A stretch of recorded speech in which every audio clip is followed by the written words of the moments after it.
Hey Chem 30s, it's Manchak here with your very last video lesson or lessons for Chemistry 30. We are wrapping things up this year for this course. So we're going to cover our last two concepts of the course, D6 and D7 today. So just to refresh your memories where we've been so far, if you got to this point, we started out talking very quickly early on in our equilibrium unit, focusing on what equilibrium is, and we defined equilibrium itself. And we looked at it from a couple of different perspectives, including chemical equilibrium, but also equilibrium associated with solubility and other things like that. Then we moved on to identifying and writing equilibrium equations. We talked about the equilibrium constant and the extent of reaction. We talked about equilibrium law expressions. We did some calculations around all of that stuff. And then we moved on to talking about Le Chatelier's principle, which basically had us looking at what happens if we mess with a chemical system and how the chemical system, the equilibrium, responds to that. We looked last week at Kw and its relationship to pH, pOH, hydronium, and hydroxide ion concentrations, and we played around with those a bit. Then we talked about Bronsted-Lowry, and we established what a Bronsted-Lowry acids and bases were, how to write a Bronsted-Lowry acid-base reaction equation, or BLABRI, as I like to call them, and we talked about conjugate pairs and those kinds of things. We're going to build on that this week as we move first into concept D6, which is defining Ka and Kb and relating those to pH and pOH, hydronium and hydroxide ion concentrations. And we're actually going to be getting into calculating equilibrium constants or concentrations using Bronsted-Lowry acids and bases, excluding buffers. We're not going to get into those. Given these three criteria, and we'll get into this in the lesson, okay, you're going to be able to calculate an equilibrium constant or concentration if we know the concentrations at equilibrium, if we know the initial concentrations and one equilibrium concentration, or if we know the equilibrium constant and one equilibrium concentration. So then the last thing we're going to do, and this will be in a second video, so this is your first one, I'm going to do D6 on this video, and then I'll do D7 and wrap things up on that. So for D7, we are going to cover titration curves and have a look at them again. We covered those in Chem 20, but we're going to go back and have another look at them, given our better understanding, hopefully, of acids and bases. And we'll talk about buffering regions, which is something we didn't really talk about, and we'll explore what buffers are. And then the thing we're really going to we'll also dive into is weak acids and weak bases and how they appear on a pH curve or titration curve. And indicators will pop back into there as well briefly. So we've got a little bit of stuff to do. D6 is going to be a bit heavy. D7 will be a lot easier, I think, for you as we move forward. Couple other things to mention. We've got this, all of this information is posted just above where you found this video, so you don't have to come in here and see it again. You can track it down that way. There are a couple of videos that I've associated with this. They're long ones again, but use them as resources if you're struggling and you can't connect with me for whatever reason. Have a look at these videos. I thought they were really good. I'll have a resource section for you guys to link to those. For concept D6, so this is D6 right here, you're going to do LSM 16.3D, which will give you some practice with some of the calculations we're working with. For D7, you'll do LSM 16.4F, and actually worksheets 3 and 4 also for D6 that give you a lot of practice. I think if you wanted to, you could skip this for D6 and just work on one or both of the worksheets. Should give you enough information to jump forward. If you need more, you can jump into it. Practice quiz as always, summative quiz to follow that. And then, ladies and gentlemen, we are done Chemistry 30 once you've done both of these videos. So, hey, let's get started. Let's get this finished up as quickly as possible. So I'm going to slide this out of here and pop it over to the other side, and I can make myself a little bit smaller. So we're going to do D6 right now, which has us looking at acid-base strength and equilibrium, and how they link up together and what goes on there. So I'm going to just click myself ahead here and we'll get into this. So first thing we're going to talk about is the acid ionization constant, or Ka. If you recall, we've talked about Kc, which we remember explains to us more or less what side of the equation um, uh, a reaction favors, right? So if we have a high Kc value greater than 1, it means that it favors the products. If we have a Kc that is lower than 1 and very low than 1, then it favors the reactants, okay? Well, this is the sort of same kind of thing. The bigger the Ka value, the more strongly it creates the products. And in this case, those products are going to be hydronium ions. So we're going to tell us the bigger the Ka value, the more acidic something is going to be. Okay. Don't forget that we have some of this stuff in our data booklet. So one way chemists communicate the strength of any weak acid is by using an equilibrium constant expression or a Bronsted-Lowry equation. So we're going to get to the Bronsted-Lowry, the Blabry stuff again. Showing the acid ionizing or reacting with water. We call the constant created by this acid ionization by the acid ionization constant, or Ka, and values of Ka are listed in your data booklet on pages 8 and 9. It is this very last column on the right hand side here that we're gonna get into. Note, the 6 strong acids are listed as very large for their Ka values, and we know why this is because they react quantitatively to form hydronium ions, meaning that whatever strong acid you have mixing with water, it's going to quantitatively react to produce hydronium ions. So 1-to-1 ratio, whatever you put in, we're going to get something, a hydronium ion out for it, okay? All of these acids are considered equivalent, and for each the actual species present is hydronium ions. So remember that is we're not going to communicate HCl, we're going to communicate H3O+, because hydrochloric acid is a strong acid, so we'll have HCl in there. Every other acid on our table, remember here, is a weak acid, so anything that's below the hydronium ion here is considered to be a weak acid, okay? And remember, the acids are on the left column here. This one here, these are whoops, I've got to go the wrong way. These are the names over here, and then over here we have the acids, and then our Ka values are along the outside there, okay? So let's continue to work with this then. My allergies are bugging me. Isn't it great? Love this time of year. I'm recording this on June 1st, and allergies are full force. So if I rub my nose, because my nose is itchy, apologize for that. So we can use Ka equilibrium constants to derive and predict quantities that are useful when we work with acid-base reactions. So the things like concentrations of hydronium or hydroxide ions, or even the concentration of the acid in question. Okay, so we're going to play around with this in a bunch of different ways, and I'm all set up to do a bunch of examples for you guys, and I got a lot of examples for this. Note that we ignore the concentration of liquid water in the Ka equilibrium law expression, and we assume it remains essentially constant. So here's what we can do. We're gonna explore some common calculations associated with these acid ionization constants that are going to allow us to do some predictions. As we do the questions, you're going to kind of see what we can predict and what we can do understanding Ka. So I'll explore that a little bit when we get to the examples. There are 2 common calculations that we're going to deal with Ka. We're going to calculate either Ka from empirical data, so concentration data. And in order to do that, we're going to have to find a way to get from initial concentrations down to equilibrium concentrations. So that has us using an ice box or an ice cube or an ice table or ice bee, I don't know, whatever. We're going to be doing something along those lines. The other thing that we can do, and this one is I think the trickiest one, is using a Ka value to predict the concentration of hydronium ions for aqueous solution, where the initial weak acid amount concentration is known. So this is going to take us a little bit of practice. In order to do these questions, you guys should have something to write with, the example in front of you, your data booklet, and a calculator to make sure you're ready to do this either along with me or something along those lines.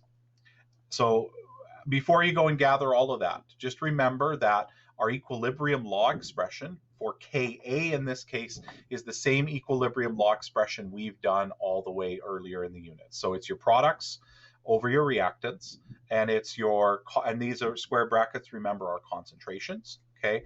And it's to the exponent of whatever the coefficient is. Here's a hint. The coefficients for most of these are going to be 1, 1, 1, 1, 1, because we're doing a Blabry, right? Blabries have a 1 to 1 to 1 to 1 ratio, okay? We're going to use ice tables, which I talked about. The last note, and this is something that's important for me to point out to you. In the curriculum, it says that we do not have to use the quadratic formula. There are ways that we can set these up to use the quadratic formula, but we are not going to do it that way. I have a workaround, and the workaround is this, and this is the workaround we teach for you to avoid the quadratic formula. If the initial amount concentration of the acid is numerically 1,000 times the Ka value, then you can assume that the initial and equilibrium concentrations are numerically equal. Okay, so I've got an example coming up, and I will show you that in the example, what that assumption is and how to work your way through the assumption. What it allows us to do is say that, hey, initially the concentration is this, and because the Ka value is so incredibly tiny, that basically the equilibrium value is going to be exactly the same. It's to the point where it's not going to mess around with the concentration. That's why we say 1,000 times, right? It means we're playing with significant digits basically to make this work for us to avoid the quadratic formula. All right, so let's play around with, I believe we've got an example coming up next. So I'm going to hit pause. It's going to seem like I'm going to disappear very, very briefly, and then come back and we'll have a different screen up, and I will go through the examples. So might be a good time to hit pause now if you want to, and allow yourself to go collect the stuff you need. Okay, so I'm going to pause. I'll be right back. Okay, so here we go with our first example. It says the pH of a 1 mole per liter solution of acetic acid is carefully measured to be 2.38 at SATP. Remember, we're going to communicate temperature and pressure because when we mess with particularly temperature, it messes with the equilibrium constant. This is the first kind of question that, remember I said that we're going to be asked to do a couple of different kinds of questions here. This is the first kind of question, excuse me, where we're going to just figure out the Ka value so long as we can get something at equilibrium. And the thing that we're going to get at equilibrium in this case is the pH. Okay, so we've measured the pH here to be 2.38. Before we do all of this, usually what I like to do is write myself an equilibrium equation to show what's going on with the reaction. Then we'll do an equilibrium law expression. Then we'll fill in our ice table. I pre-drew it to save a little bit of time for us. Okay, so let's write the equilibrium, the equation here. So we're going to take our acetic acid, okay, and we're going to create a Blabry where we're reacting with water, and it's going to produce hydronium ions and acetate ions. Okay, there's our equation. Remember, this is a Bronsted-Lowry acid-base reaction equation. So the acid acts as a donor, right? This is going to be our strongest acid. This will be our strongest base, and it's going to donate a proton to water. That's going to generate the hydronium ions and the acetate ions. From this, we can create an equilibrium law expression, which is products again over concentration of the reactants. Notice that our coefficients are all 1, so we're using we don't need to put an exponent up here with those. And we're going to ignore water, remember, because we're going to assume that its concentration does not change in all of this. So it's products over reactants, and that's our equilibrium law expression. What we can then do now is construct our ice table. And if you wanted to hit pause and copy down what I've got here, you can. And we're going to use our ice table then to sort some things out for us. Okay, we're going to get a bit of a sense. Initially, when we are adding the acetic acid to the water, we know that we have 0 concentration of this and 0 concentration of this, and we know the initial concentration to be 1 mole per liter. Okay. Then we know that as the system comes to equilibrium, we have less of this being around and more of this being around. So there's our minus x plus x plus x. Okay, so then we know that at equilibrium, these values are x, right? 0 plus x is x, 0 plus x is x. 1 minus x is equal to, is what we end up with here. But if we set this up like this, we don't have an easy way to sort out what x is. But we're missing a piece of information from the question. Okay, we were given a pH that is 2.38. What can we figure out from pH? Well, we can figure out from pH the hydronium ion concentration, which is 10 to the negative pH, or in this case is 10 to the negative 2.38. Okay, so then we'll just pop our calculator out real quick and do that.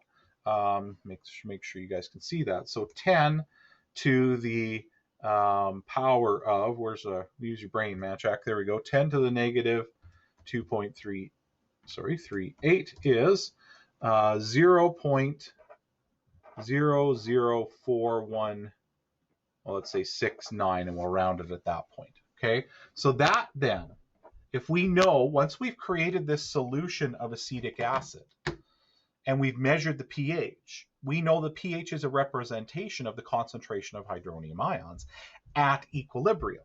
So that means that here we've just calculated x, which is 0.004169 moles per liter. Okay, if this is x here, then this also has to be 0.004169.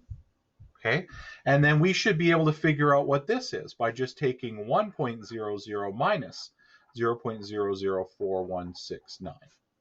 Okay, and I'm just going to quickly do that in my calculator. 1 minus second function answer equals 0.9958.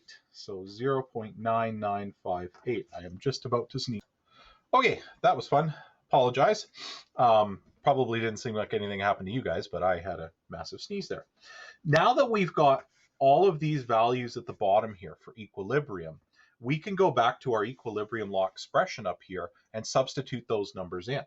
So we can go over here and do 0.004169 times 0.004169.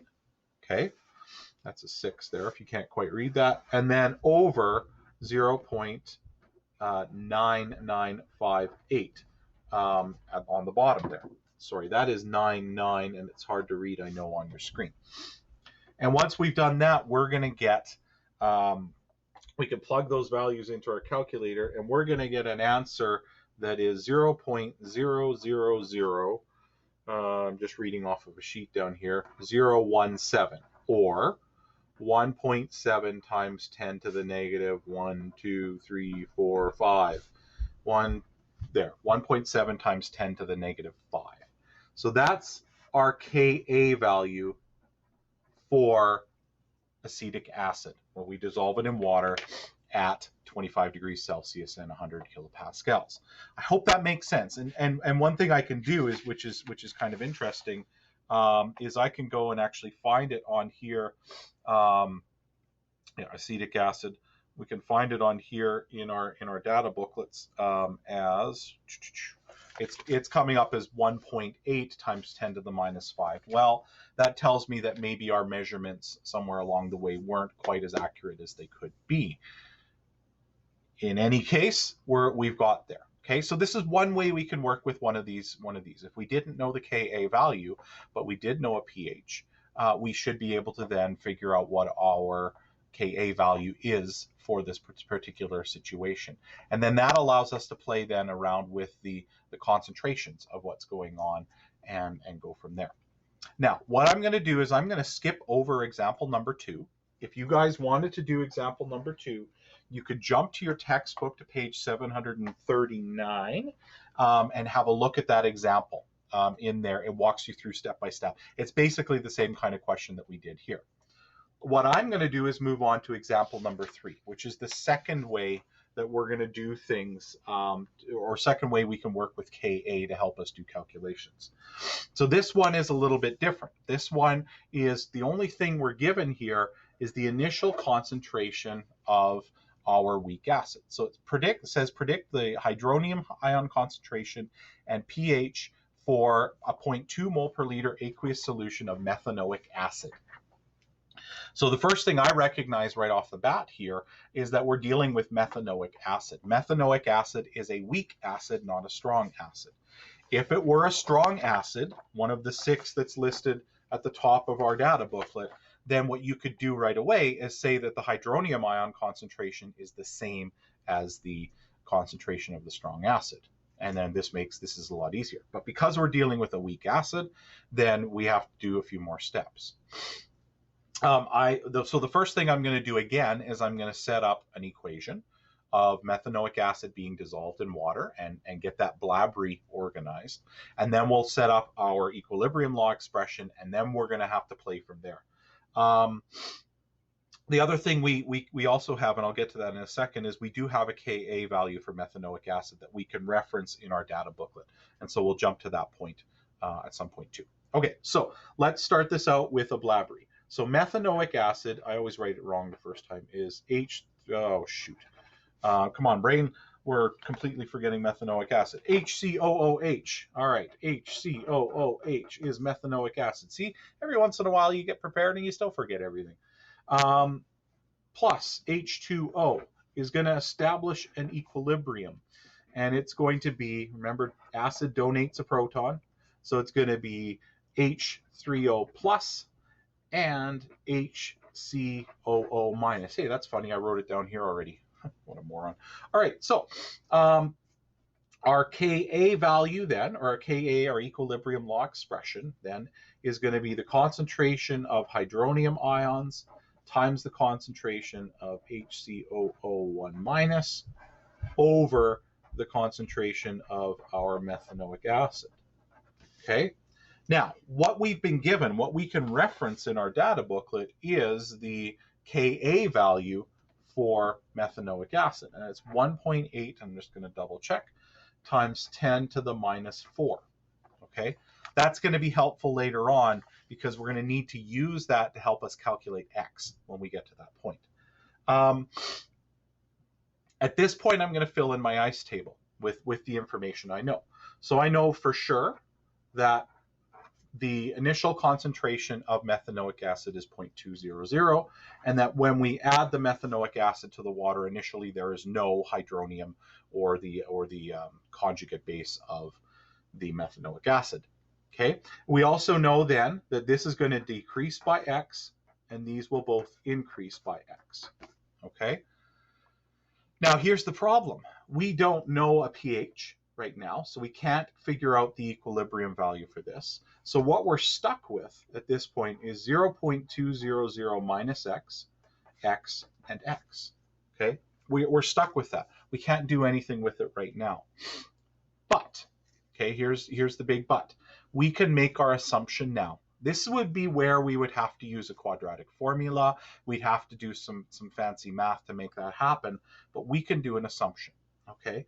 So I'm going to write that over here. Our assumption, okay, is if the concentration of our weak acid is 1,000 times greater than the Ka, then we can assume that the concentration here and here are exactly the same, more or less. Okay, so here's what you would do. To do the assumption, just take 0.200 and divide it by your Ka value, which is 1.8 times 10 to the minus 4. And we're going to do this the same way each time when we do one of these assumptions, is we're going to take your concentration of your weak acid or weak base and divide it by the Ka or Kb value. We haven't done Kb yet, so don't stress about that. And if this value turns out to be greater than 1,000, then we can assume that the concentration here is, for all intents and purposes, 0.2. So let's do this. 0.2 divided by 1.8 times 10 to the minus 4. Okay, and that gives me 1,011, repeating. Okay, 1,111 repeating. Is that greater than 1,000? Yes, it is. So if that value is greater than 1,000, then we are good to go to assume then that this is instead 0.200.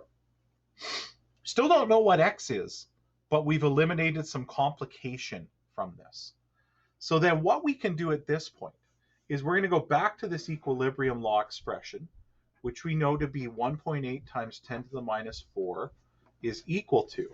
Now, we're going to put x's up here because we said that these two are x. So this is going to be x times x over 0.2.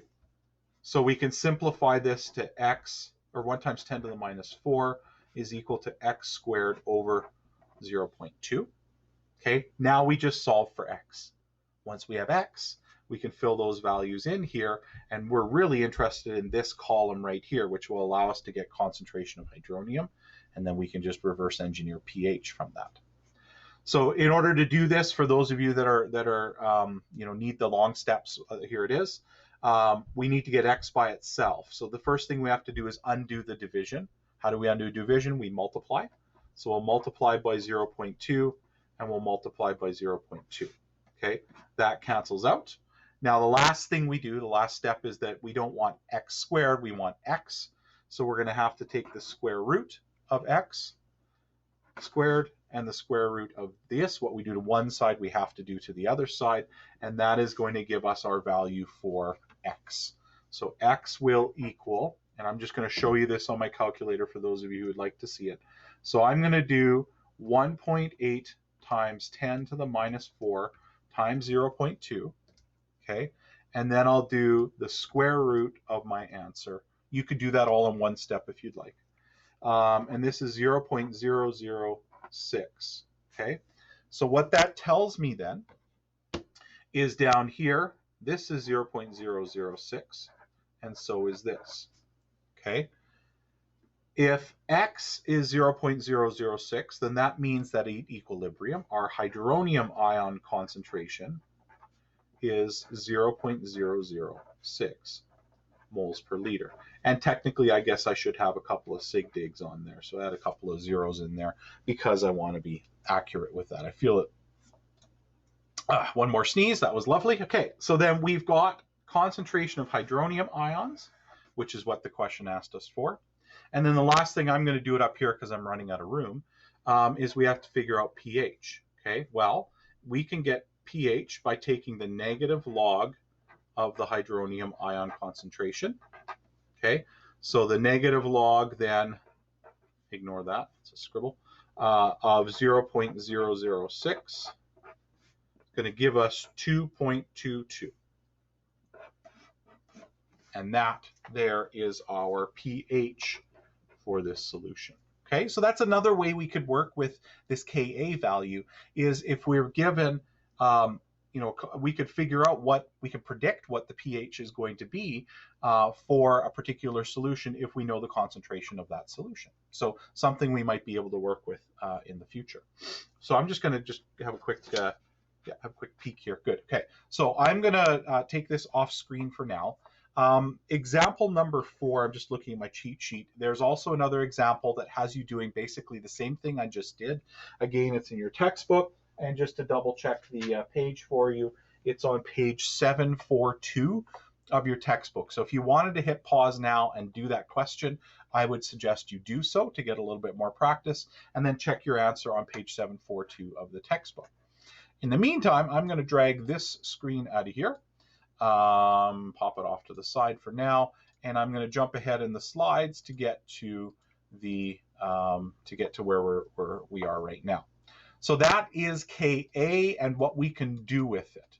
Now we move on to the next part of this lesson, which is dealing with Kb, which is the base strength and acid ionization constant, or base ionization constant.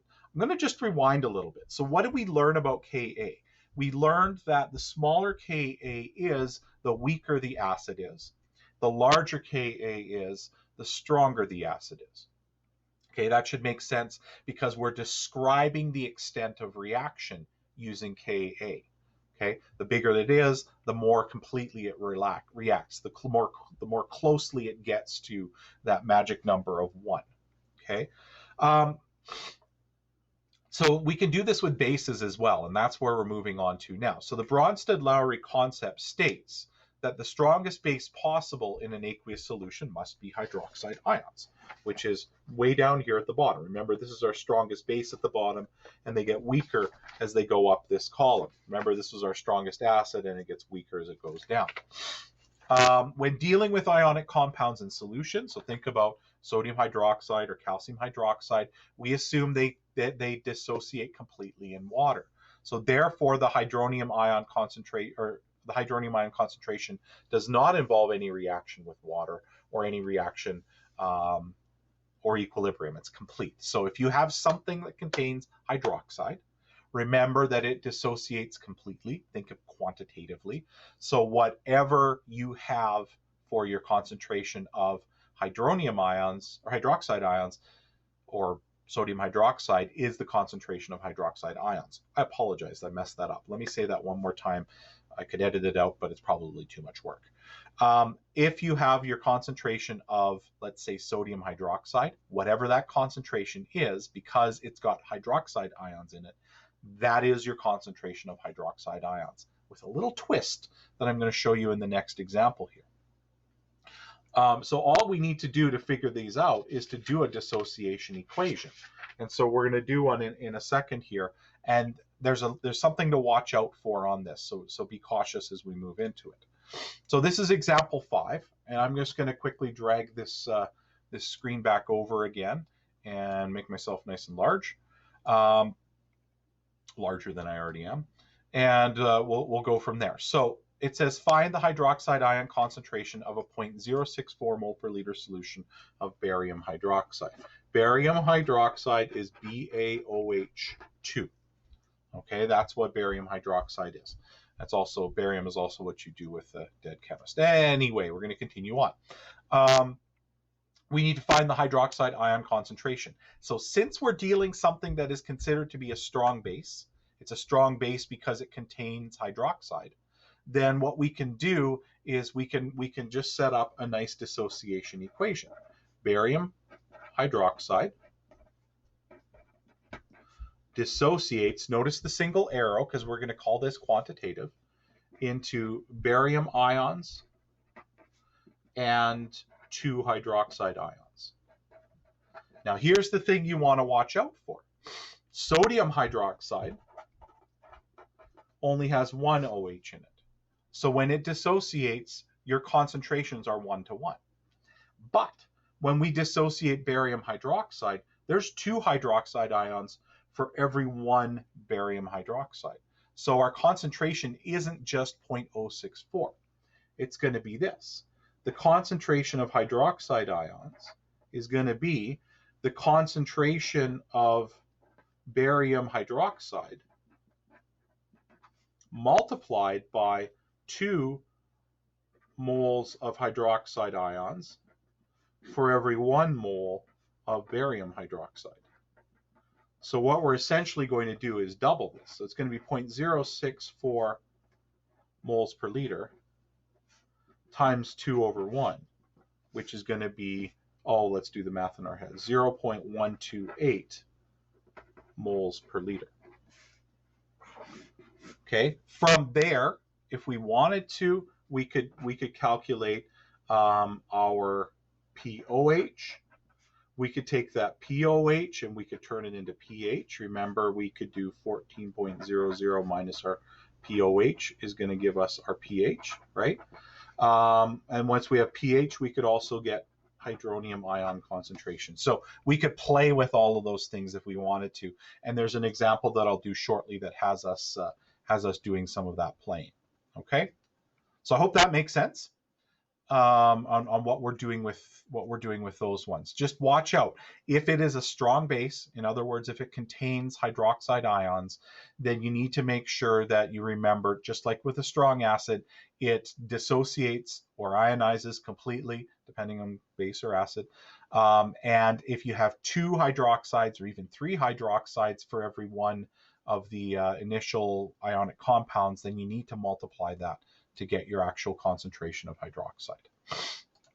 All right, so let's jump back into the notes real quick here. We'll try to wrap this up in the next 10 or 15 minutes. So back to this. Any other entity that does not contain hydroxide is considered to be a weak base, and they attract protons less strongly than hydroxide ions do. Note on pages 8 and 9, there are no values indicated for their reaction with water. There's no Kb value, basically.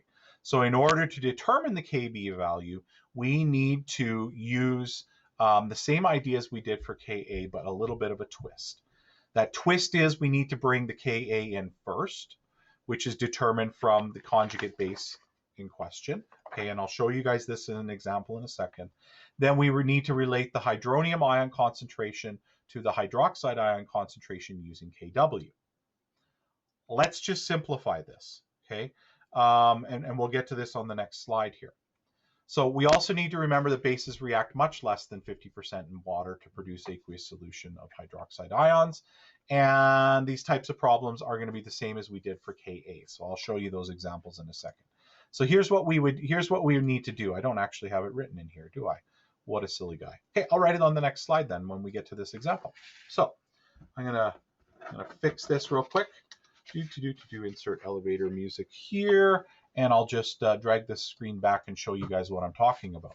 So in order to link Kw, Ka, and Kb, we're just going to say that this is what we have. Kw is Ka times Kb. We also said that Kw is the concentration of hydronium ions times the concentration of hydroxide ions. Okay, so got another sneeze out of the way there. We're going to get to this one in a second here. This is the one we're actually going to use right now. And so I'll cover that in just a second. So a student measures the pH of a 0.25 mole per liter solution of aqueous ammonia and finds the pH to be 11.32. Calculate the Kb for ammonia from this evidence. Show the establishment of the reaction using an ice table. So let's construct same kind of thing. I've already drawn in my ice table. Let's construct first our blabbery to show what's going on. So we're creating a solution of aqueous ammonia. So we're going to take ammonia, we're going to react it with water, and we're going to establish an equilibrium. Remember, ammonia is a weak base, and so instead it's going to be accepting a proton from water. And so we're going to end up with the ammonium ion, and we're going to end up with the hydroxide ion once we're done that. We can also establish an equilibrium law expression based on this reaction. Same thing that we did with acid equilibrium law expressions, except now we're dealing with bases. So it is our products over our reactant in this case, ignoring water. Okay, we can establish an ice table, and let's work with that right now. We know that we have 0.250 mole per liter solution of ammonia initially. That means that once we add that, we have 0 concentration for both of those guys.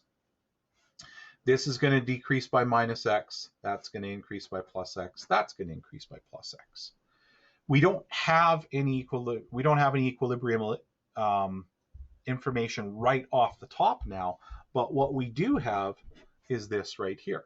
This is a pH of 11.32. Okay, if we know pH, we can figure out POH. If we know POH, we can figure out hydroxide ion concentration. So there's a couple of ways that you guys can do this, and it's really up to you what you're most comfortable with. Personally, I'm lazy, and so I like to do it where I'm going to say that pH plus POH equals 14.00. Okay, so then I could take 14.00 minus 11.32, and that's going to give me my POH. Does that make sense?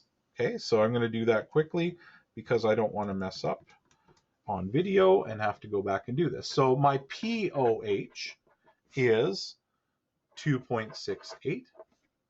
Okay, And then I can figure out my hydroxide ion concentration by taking the 10 to the negative POH to give me my hydroxide ion concentration. So I'm going to do that. 10 to the negative, second function answer, gives me 2.09 times 10 to the minus 3. You guys still see that? Oh, I missed the minus 3 there. There, 10 to the minus 3. Okay. That's one way to do it. The other way you could do this is you could take your pH.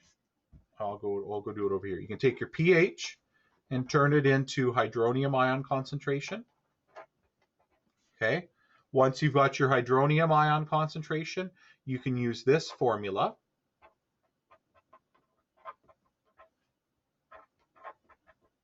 Okay, hopefully you can see that, and solve for concentration of hydroxide ions.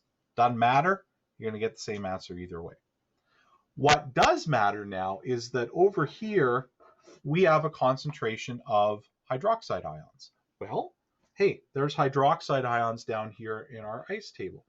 2.09 times 10 to the minus 3.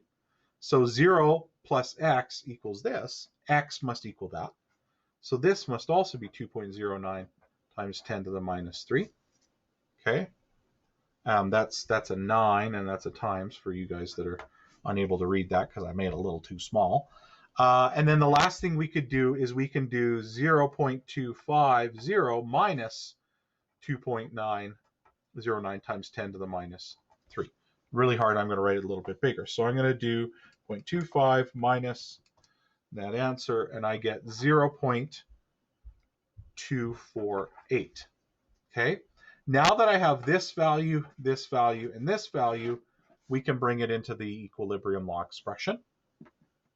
So it'll be 2.09 times 10 to the minus 3 times 2.09 times 10 to the minus 3, okay, over 0.248. Just a word of warning for you. Don't round any numbers until you get to the end. So try to keep those numbers in your calculator as best as you can to ensure that you guys are going to get the right answer. And I'm just going to calculate, double check my calculations down here for the question. Good. So then what I'm going to do is go back and quickly do those calculations in here. So I'm going to do 0.002089. I'm using the numbers that are in my calculator. 929. Let's do that. Square it. I'm going to divide it by a second function answer, and that's going to give me 1.7 times 10 to the minus 5. And that gives us our Kb value for ammonia. And you know what? We're relatively close to what we should be for that. Okay, I just took an allergy pill, so hopefully I stop sneezing. I apologize for jumping back and forth. Okay, so this is basically exactly what we did in the first example I did with you back with the Ka stuff. The only complication is the bits that you do up here. How you get to this, whether you did my way or whether you did this way up here, doesn't matter. You're going to get to the same result either way. All right, so that's the first thing we can do with Ka. Then the next thing I'm going to show you here is what else with Kb, pardon me, and this is what else we can do. And I alluded to this already. If we don't know enough information, we can get Kb from a Ka value, okay? So the relationship between Ka and Kb, if we have a conjugate acid-base pair. So if we know the conjugate acid's Ka value, we can figure out the conjugate base's Kb value. And all of this stuff that I've listed on here is basically just saying that Kw is equal to Ka times Kb. So if I wanted to solve Kb, I would just take Kw and divide it by Ka. That makes sense to you guys. So I'm going to do, there's one more last thing, and it's really simple. It's exactly the same thing I just said to you. The same assumption that we made for acids in Ka, the one where we took the acid concentration and divided by its Ka, and if it's greater than 1,000, then our initial and our equilibrium concentrations for that weak acid will be equal. Same thing is true for Kb, except in this case, we're going to do our weak base concentration divided by the Kb value. And if it's greater than 1,000, then that will be our equilibrium concentration for that base. So I believe I have one more example here to show you really quickly. And then that is going to be me wrapping up our D6 video. So I'm going to bring this back in here, and you guys can get yourselves set up, and we'll get started. So let's do this one. Example 7 is sodium benzoate forms a basic solution. Determine the Kb for the weak base present. So this is going to be something really, really simple for us to do. So this is going to have us looking at how to use Kw is equal to Ka times Kb. Okay, and all you're going to do is you're going to go to your data booklet. I say K a lot in this because there's a lot of, never mind. Go to your data booklet. In this case, we're finding benzoate. Now, the benzoate ion is associated with benzoic acid. So we're going to find benzoic acid on here, and benzoic acid is at the top of page 9. There's the benzoate ion over here. And it says that the Ka for the benzoate, for benzoic acid, is 6.3 times 10 to the minus 5. Okay, so that's the Ka for benzoic acid. We don't know what the Kb is because you can't reference it on here, but we can use this equivalency to allow us to do it. So if we want to figure out Kb, it's going to be, oops, I don't know where that came from, Kw over Ka. So it'll be 1.0 times 10 to the minus 14. Remember, you can reference Kw on page 3 of your data booklet if you forget what it is.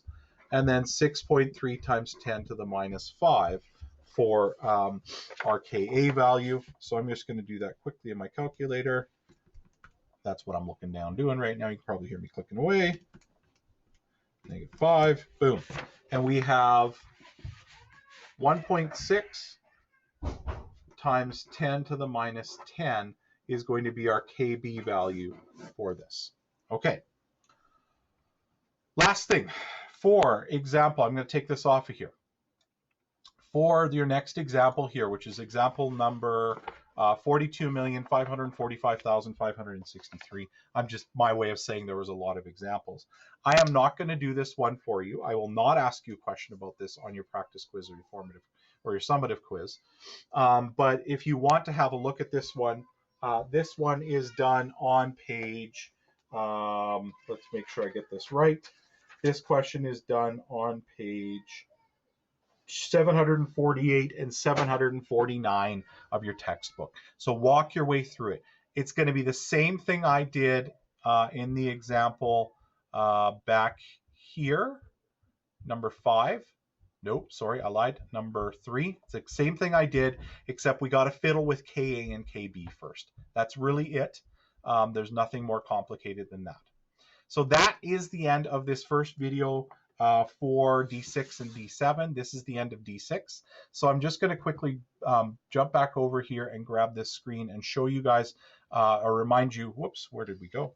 Of what I wanted you guys to do at this point. I think it might be a good opportunity, since I've talked to you for a while now, to jump back and have a look at, if anything, go have a look at worksheet 3 and worksheet 4 and do some questions based around that before you jump into concept D7.